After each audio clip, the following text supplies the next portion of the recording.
สวัสดีครับผมแมนนะครับเบคแมนเบคครับผมวันนี้ก็จะมาพูดถึงเรื่องราวของซิตี้บอยคำว่าซิตี้บอยเนี่ยคืออะไรเนาะมีที่มาที่ไปอย่างไรและความสำคัญของซิตี้บอยในวงการของแฟชั่นเนาะการแต่งตัวซึ่งคำว่าซิตี้บอยครับในช่วงนี้ได้ยินสะท้อนมาถึงตัวผมเองเนี่ยเยอะมากๆแล้วก็บ่อยมากๆก็เลยมีความสนใจว่าเราน่าจะเอามาทำเป็นคลิปเนาะเป็นความรู้ได้รู้ประวัติความเป็นมาไปด้วยกันครับผมซึ่งคำว่าซิตี้บอยที่เรารู้จักกันทุกวันนี้เนาะก็จะนึกถึงคนญี่ปุ่นที่เขาใส่เสื้อผ้าแบบทรงหลวมหน่อยโอเวอร์ไซส์หน่อยมีการเลเยอร์ต่างๆแล้วก็การเลือกใช้สีอะไรเนี่ยก็จะดูแบบเป็นสีเนเชอรัลสีธรรมชาติสีเอิร์ธโทนอะไรประมาณนั้นนะฮะซึ่งก่อนที่จะมาเป็นซิตี้บอยแบบที่ทุกคนเข้าใจกันเนี่ยตั้งแต่เริ่มแรกครับซิตี้บอยมันไม่ได้เป็นเชฟแบบนี้มาก่อนมาเริ่มกันตั้งแต่ที่มาเลยกันคำว่าซิตี้บอยเนี่ยมันมีที่มาที่ไปอย่างไรคำว่าซิตี้บอยเนี่ยจะผูกอยู่กับนิตยสาร Pop Eye Magazine ที่ผมเคยเอามาแนะนำให้ทุกคนได้รู้จักกันเนาะซึ่งเขามีสโลแกนว่า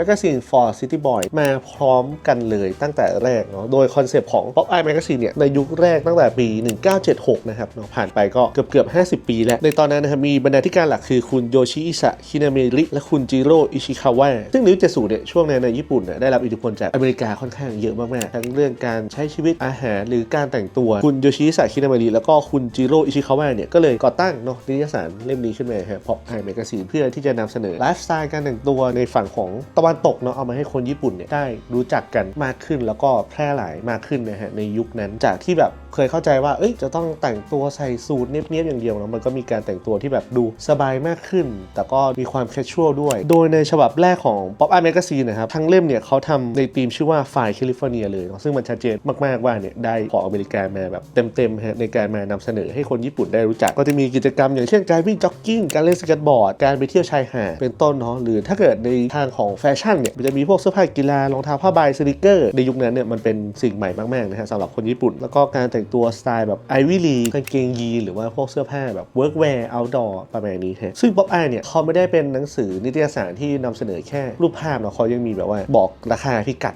ร้านค้าในการไปซื้อของด้วยเนาะแล้วก็รวมไปถึงแนะนำไลฟ์สไตล์ต่างๆตามชื่อเนาะซิตี้บอยก็คือผู้ชายในเมืองเนาะการใช้ชีวิตในเมืองอย่างมีความพิถีพิถันมีรสนิยมอะไรเงี้ยเหมือนเป็นหนังสือแฟชั่น101ของคนยุคนั้นเลยฮะว่าแบบจะต้องแต่งตัวยังไงใช้ชีวิตยังไงทำยังไงเนาะมันจะไม่เหมือนกับสมัยนี้ที่เราแบบซึมซับมาได้ง่ายกว่าผ่านโซเชียลมีเดียแต่ว่าในยุคนั้นทุกอย่างมันใหม่มากๆเลยแต่นั่นแหละฮะในช่วงยุคแรกเสื้อผ้ามันยังไม่ได้เป็นโอเวอร์ไซส์ที่เราเข้าใจอย่างทุกวันนี้นะฮะเขาจะเป็นแบบทรงพอดีตัวสไตล์แบบเพปปี้ไอวี่ที่ผมพูดไปเดี๋ยวจะขึ้นภาพตัวอย่างให้ดูแล้วกันว่าในยุคแรกเนี่ยซิตี้บอยของ Pop Eye Magazine นะครับเป็นยังไงมันก็จะเป็นอย่างเงี้ยอยู่ในช่วงยุค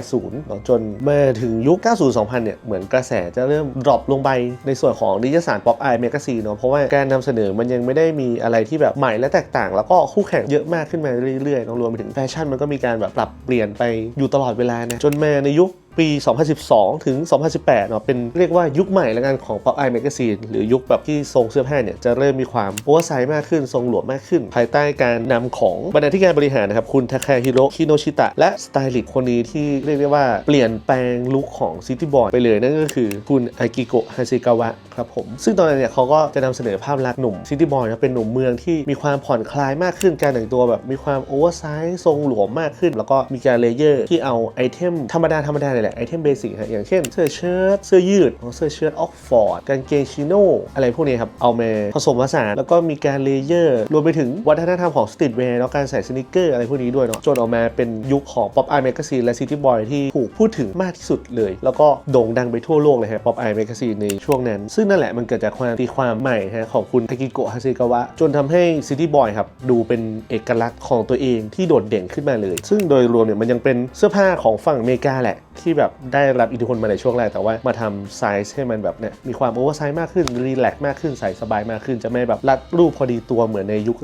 แรกๆนะฮะของ City Boy การนำเสนอเรื่องราวในแมกกาซีนเราก็จะไม่ได้เฉพาะเรื่องไอเทมแฟชั่นแล้วจะมีเรื่องของความแบบความคิดสร้างสรรค์ศิลปะการกินการดื่มที่เป็นเอกลักษณ์มากขึ้นเนาะไม่เหมือนช่วงแรกๆที่แบบว่าดึงเอาวัฒนธรรมของอเมริกามาแบบโต้งๆเลยสไตล์ของคุณฮาเซกาวะเนี่ยทุกวันนี้ก็ยังมีคนพูดถึงอยู่นะฮะแล้วก็เขายังมีไปร่วมงานนู่นนี่นั่นต่างๆอยู่บ่อยๆคุณทาเคฮิโร่คิโนชิตะเนี่ยที่เป็นบก.บริหารที่คู่มากับคุณฮาเซกาวะเนี่ยณปัจจุบันเขาก็ไปทำงานกับ Uniqlo นะฮะตำแหน่งเขาคือเป็น Group Senior Executive Officer และ Creative Director นะฮะของ Uniqlo ก็ทำให้เสื้อผ้าของ Uniqlo เนี่ยมันก็สะท้อนความเป็น City Boy ออกมาได้อยู่ประมาณนึงเหมือนกันเนาะที่เน้นในเรื่องของแบบความเรียบง่ายใส่สบายนะฮะแล้วก็ใส่ได้ในชีวิตประจำวันแล้วเขาก็ มีทำนิตยสารกับยูนิโคด้วยนะฮะชื่อว่า Life Friend โอเคพอผ่านยุคทองไปแล้วของ Pop Eye Magazine เนี่ยแล้วก็ City Boy ครับก็จะมาถึงในยุคใหม่เนาะยุคปัจจุบันซึ่งก็ยังคงแบบว่ามาตรฐานเนาะของ Pop Eye Magazine ไว้อยู่ทั้งเรื่องแบบเนี่ยการดีไซน์การจัดวางความพิถีพิถันในการเลือกของต่างๆที่มานำเสนอในเล่มนะฮะซึ่งก็จะเห็นว่าเนี่ย City Boy มันมีวิวัฒนากา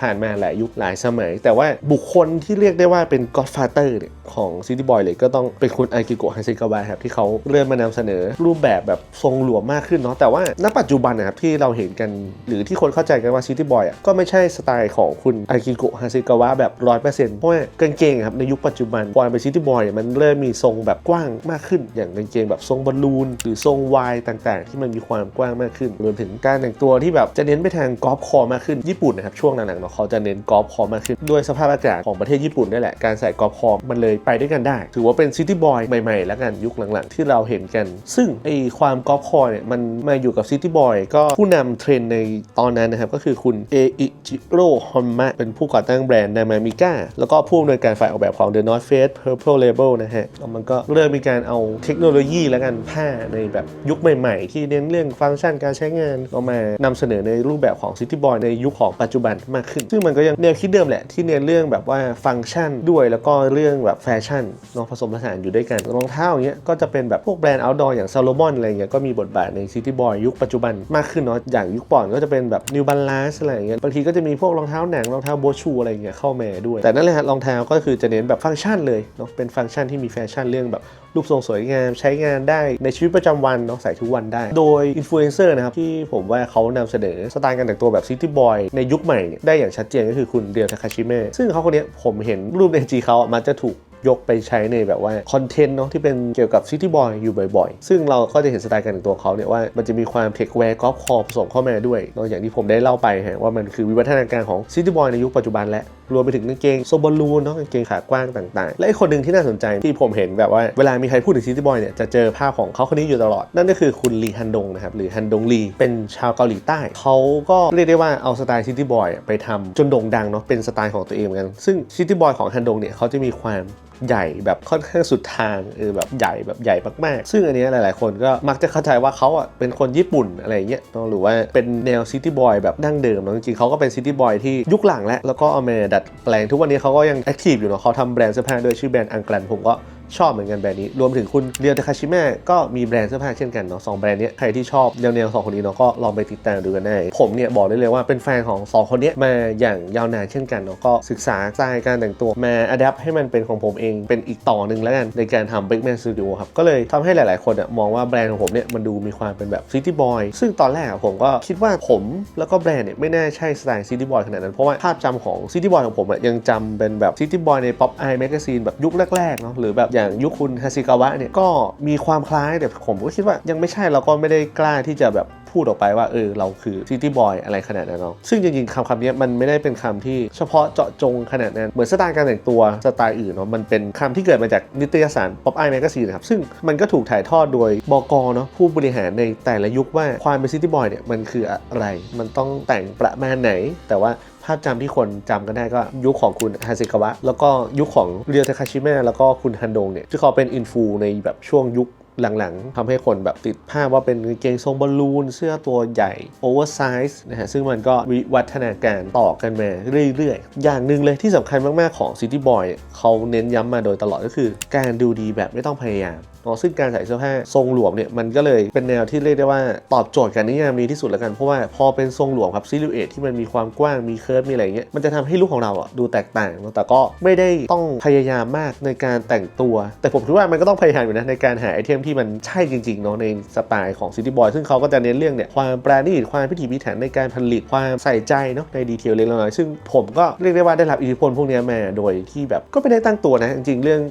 City Boy เนี่ยที่วันนี้เรามาคุยเนี่ยผมก็ไปรีเสิร์ชข้อมูลอีกทีเหมือนกันคือในความคิดของผมเคยเข้าใจว่าที่ผมชอบที่ผมอินอยู่ตอนนี้มันไม่ใช่ City Boy หรอกแต่ไปลองค้นหาจริงมันก็คือ City Boy เนี่ยแหละที่ถูกวิวัฒนาการมาจนมาเป็นแบบอย่างตอนนี้เนาะเพราะว่าคอนเซปต์เขาก็นั่นแหละ การใช้ชีวิตในเมืองการแต่งตัวที่ดูดีเนาะแต่ไม่ต้องพยายามแล้วก็ในเรื่องของการใช้ฟังก์ชันก็ถือว่าขอบคุณทุกคนละกันที่นึกถึงผมแล้วก็แบรนด์เนาะ Backman Studio เวลานึกถึง City Boy ด้วยนะฮะและทั้งหมดนี้ก็คือเรื่องราวของสไตล์ City Boy ครับจะเห็นว่ามันเป็นมากกว่าแฟชั่นเนาะมันเป็นเหมือนปรัชญาในการใช้ชีวิตได้ซ้ำไปมันก็จะเป็นแบบภาพลักษณ์ของความเป็นญี่ปุ่นเนาะที่เราแบบว่าชินตาเนาะเรื่องความเรียบง่ายการเน้นคุณภาพมาถึงในส่วนที่แนะนำแล้วกันคนที่อยากแต่งตัวสไตล์แบบซิตี้บอยเนาะมันต้องมีอะไรบ้างหัวใจหลักๆก็จะพูดถึงซิตี้บอยในยุคปัจจุบันแล้วกันนะฮะหรือยุคของคุณฮาเซกาวะเป็นต้นขึ้นมาแล้วกันเพราะว่าถ้ายุคก่อนนั้นนะมันจะมีความแบบพอดีตัวเนาะมันจะไม่ใช่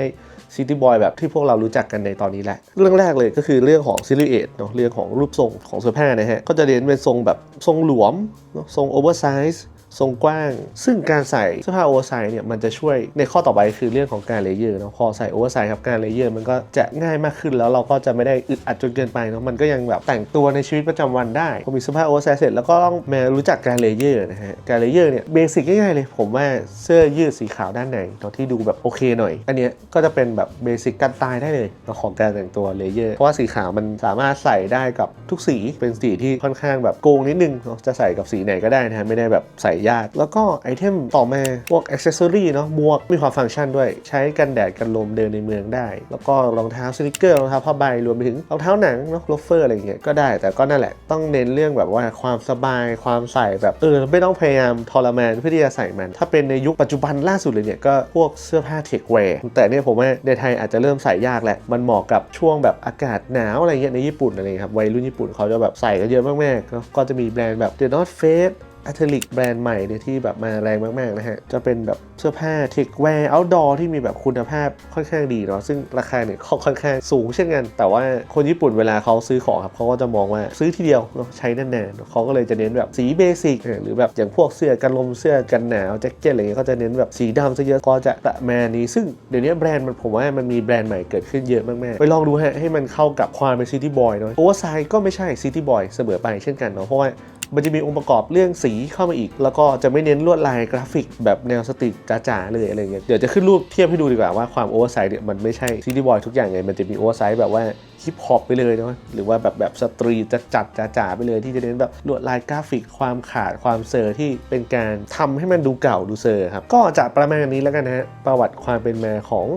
สไตล์การแต่งตัวแบบซิตี้บอยตั้งแต่ยุคแรกจนถึงยุคปัจจุบันก็หวังว่าทุกคนจะได้เนื้อหาสาระนะครับที่มีประโยชน์กลับไปแล้วก็ได้ไอเดียแรงบันดาลใจในการแต่งตัวกลับไปเพิ่มขึ้นด้วยนะครับใครที่แบบว่าชอบแนวนี้ก็มาคอมเมนต์กันได้นะหรือใครที่อยากลองแต่งแล้วไม่รู้จะเริ่มยังไงหรือแบบอยากพูดคุยอะไรเกี่ยวกับซิตี้บอยก็มาพูดคุยกันได้เลยเนาะหรือใครมีข้อมูลเพิ่มเติมที่ผมอาจจะตกหล่นไปเพราะอันนี้ผมก็พยายามจะสรุปช่วงสำคัญแต่ละช่วงแล้วกันของซิตี้บอยมาให้ทุกคนได้เข้าใจกันแบบย่อยง่ายๆเนาะเป็นการเล่าให้ฟังเหมือนเดิมฮะตามสไตล์ของช่องเราก็ขอบคุณทุกคนมากๆนะฮะที่ติดตามชมจนจบเนาะแล้วก็ฝากกดติดตามกดไลค์เดี๋ยวจะมีคอนเทนต์สไตล์อื่นๆเข้ามาถ้าเกิดคลิปนี้ดูแบบว่ามีทิศทางที่ดีเนาะมีคนดูเยอะใครอยากดูสไตล์ไหนเพิ่มประวัติความเป็นมาที่มาที่ไปเลยก็มาคอมเมนต์ไว้ได้เดี๋ยวผมจะไปหาข้อมูลมาเล่าให้ทุกคนฟังเช่นเคยครับยังไงวันนี้ก็ขอตัวลาทุกคนไปก่อนนะครับสวัสดีครับ